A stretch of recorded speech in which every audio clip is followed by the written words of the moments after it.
Yan na.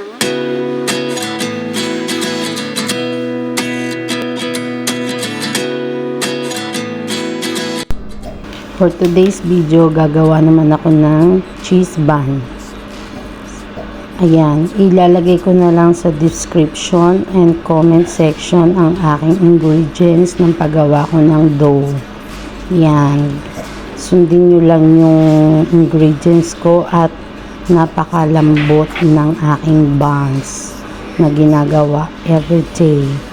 Kasi Ramadan ngayon, ayan ang aming pang tawid gutom para hindi makita mabilis ang kain.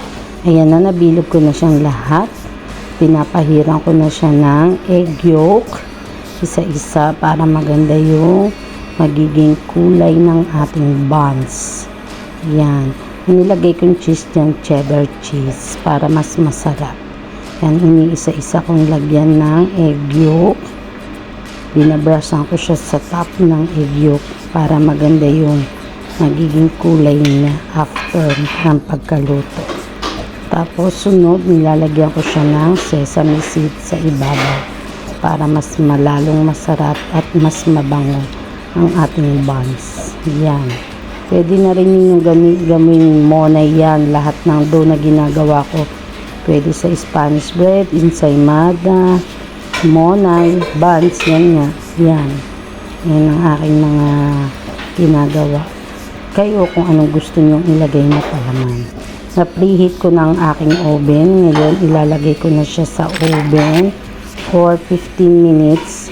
Yung down muna ang lulutuin ko.